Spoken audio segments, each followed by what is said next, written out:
Selamünaleyküm. Herkesin günü hayrola.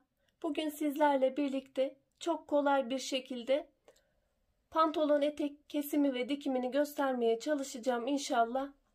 Çalışmamıza geçmeden önce kanalıma abone olup videolarımı da beğenerek bana da destekte bulunabilirsiniz.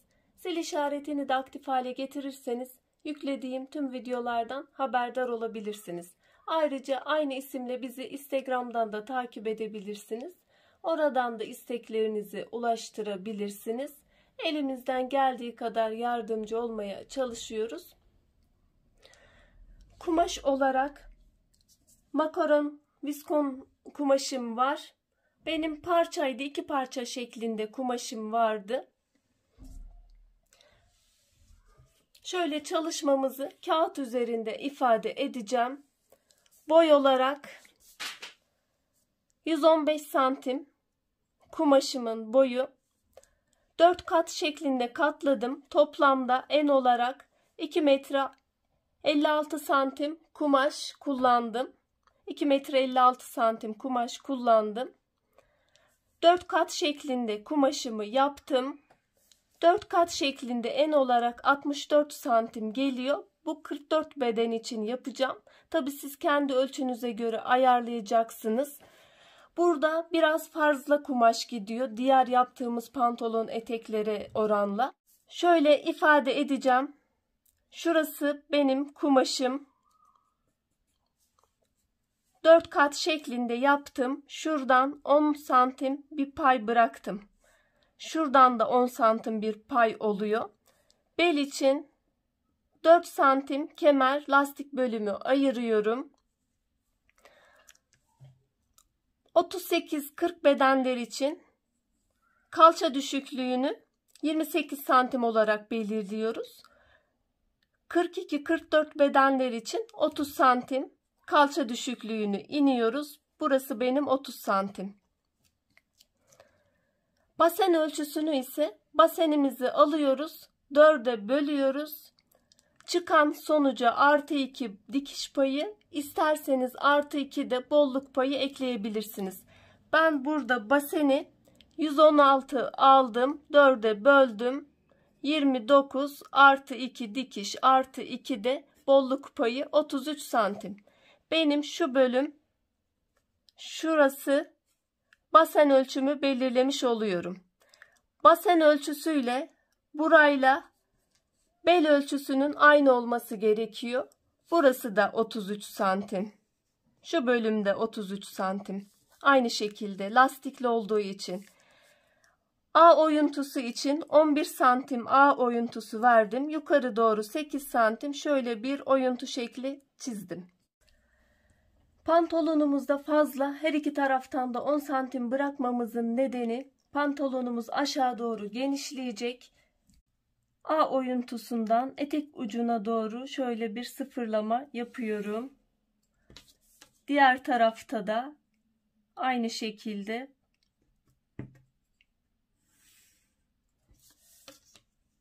aşağı doğru bir 20 santim fazla 10 santim buradan 10 santim de buradan bir açılma yaptık. Fazlalık. Çizimimiz bundan ibaret. Şimdi kumaşta kesime geçebiliriz. Kumaşımı şöyle serdim 4 kat şeklinde.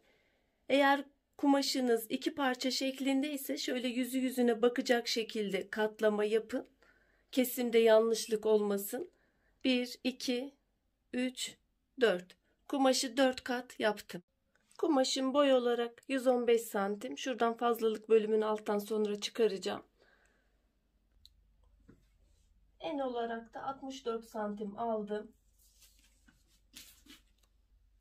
Öncelikle şöyle 4 santim lastik bölümü için bir ayırma yapıyorum.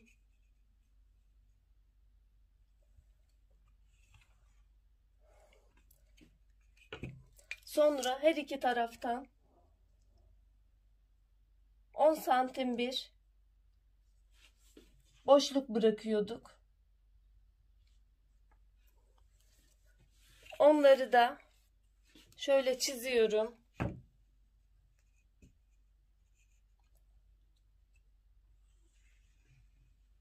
O kısmı da belirliyorum. Şöyle aşağıya doğru çizdim.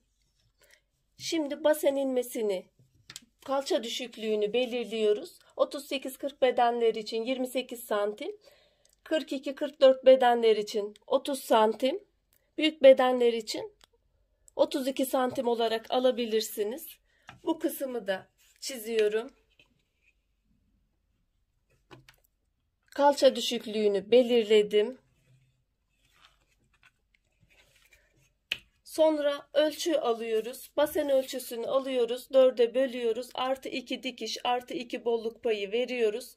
Ben burada baseni 116 aldım. 4'e böldüm 29 artı 2 dikiş artı 2 de bolluk payı. 33 santim benim burada basen ölçüm oldu. Buradan 10 santim bölümü aldım. Ondan itibaren 10 santimden sonra basen ölçümü 33 olarak belirliyorum. Sonra 11 santim A oyuntusu veriyorum. Burada baseni belirlemiştim. Bu kısım basen. 11 santimde A oyuntusu verdim. Basenden yukarı doğru 8 santim belirledim. 11 santimden şöyle bir A oyuntusu oluşturdum. Burası benim şu kısım 33 santim. Şuradaki kısımda 33 santim. Lastikli pantolonlarda, eteklerde basenle bel ölçüsü 1 oluyor. Burada da bir 10 santimlik payım kaldı. Şöyle buradan basen ölçümüzün başladığı bölümden aşağıya doğru etek uç kısmında sıfırlıyorum. Şöyle bir çizgi çekiyorum.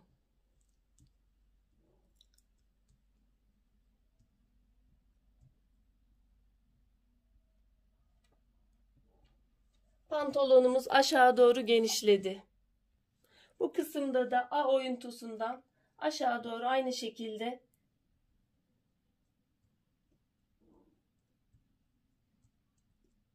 çiziyorum ve etek ucunda sıfırlıyorum.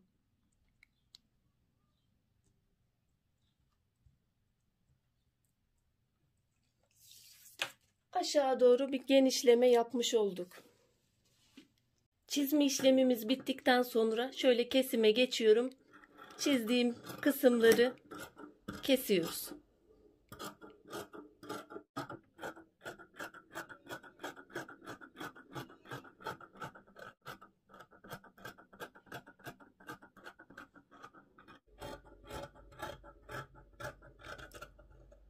Şu bel kısmında içeri doğru şöyle bir meyil, bir santim daha daraltma yapabiliriz.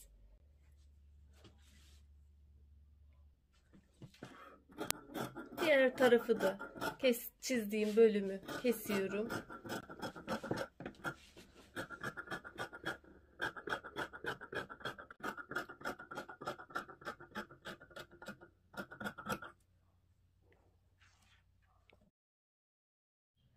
Etek uç kısmında da şöyle 2 santim.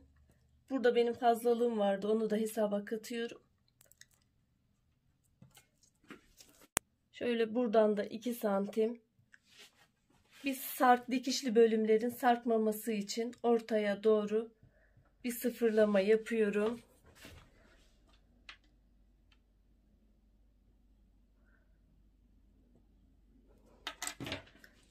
Burayı da kesip hazırlıyorum.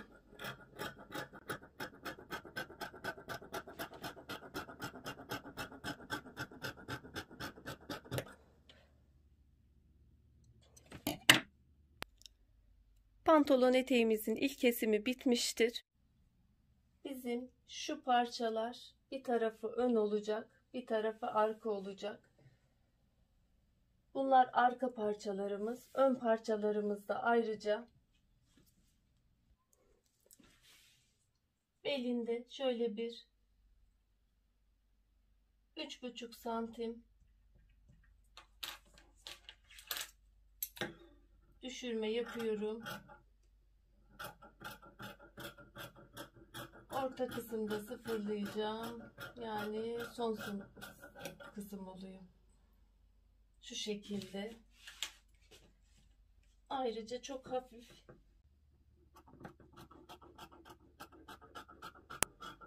ağ oyuntusunda da bir düzeltme yapıyorum.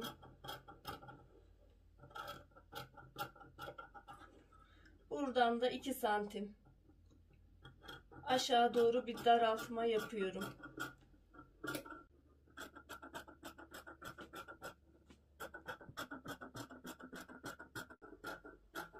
Uç kısımda biraz daha sıfıra yakın 1 santime düşürdüm.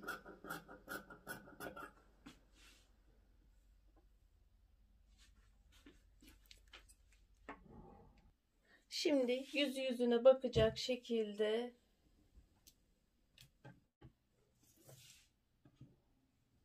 iç yüzler, düz yüzler içte kalacak şekilde şöyle iğneliyorum. Bu ön kısımlar. Şöyle ağ kısımlarını iğneledim. Arka ağlar, ön ağlar. Buraların dikişini ve ovarlığını ilk önce gidiyoruz.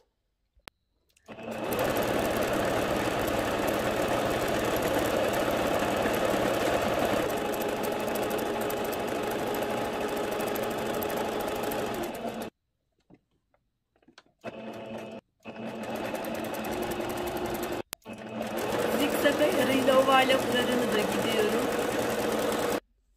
Ağ birleşimlerini de yaptım.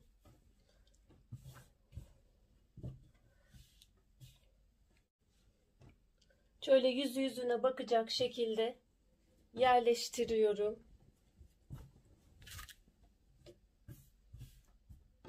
Şurada dikişi denk getiriyorum. Ben ekranda daha iyi anlaşılması için iğneliyorum. İğnelemeden de dikebilirsiniz. Güzel dikiyorsanız. Şöyle iğnelemelerimi yaptım. A bölümünden aşağı olan kısımları, yan kısımları, diğer kenarda da aynı şekilde buraların dikişlerini makinede yapıyoruz. Yan kenarlarını dikiyorum.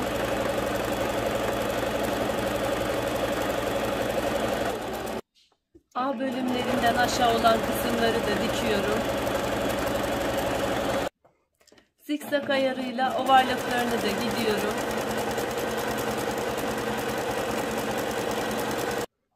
Şöyle yan kenarların dikimlerini, ovarlaklarını, A bölümlerin dikimlerini ve ovarlaklarını diğer yan kenarında aynı şekilde diktim. Şimdi bel kısmına sıra geldi. 3 santimlik bir lastik kullanacağım. Ben kanal yaparak şöyle içinden lastiğin geçeceği şekilde bir katlama yapacağım. O şekilde yapacağım. Ama siz lastiği birlikte de dikebilirsiniz. Lastiği dikersiniz şöyle şu şekilde üst üste yerleştirerek. Buradan 1 santim içeri doğru kıvırıyoruz. Şöyle üzerine doğru getiriyoruz ve çekerek dikebilirsiniz. Bu şekilde de dikebilirsiniz. Bu şekilde dikimlerim de var. Ayrıca lastik ölçüsünü ise ben burada 76 santim aldım. Siz belinizi ölçüp 5 santim kısa lastik alabilirsiniz. 1 santim bir katlama yaptım. Sonra bir daha katlama yapıyorum. Bu katlama lastik genişliğinize bağlı. İçinden rahat bir şekilde geçmesini sağlayacağınız genişlikte. Şöyle katlamayı içinden lastiğim rahat bir şekilde geçecek. 3 santimlik lastiğe 3,5 santim bir katlama yapıyorum.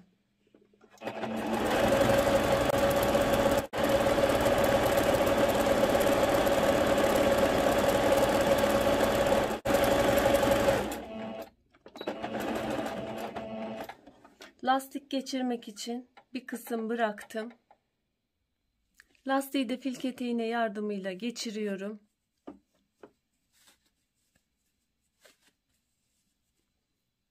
Lastiği geçirdikten sonra şu şekilde değil de bu şekilde üzerine iki taraftan dikiş yapıyoruz, yerleştiriyoruz.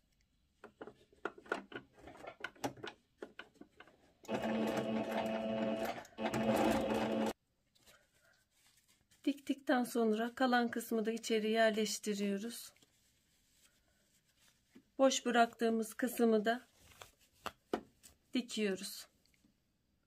Lastik bölümü için bıraktığım boşluğu da dikiyorum.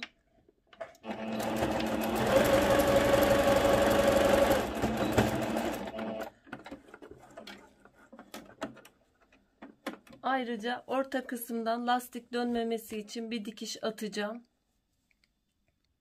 Aynı şekilde çekerek dikişimi atıyorum. Bel bölümünü bitirdik. Şimdi şu alt kısmın kıvırmasına geldi. Şöyle 2 santimden bir kıvırma yapacağım. Siz isterseniz 3 de yapabilirsiniz. Küçük bir overlock çekip o şekilde de kıvırabilirsiniz. Şu şekilde ben bir kıvırma yapıyorum.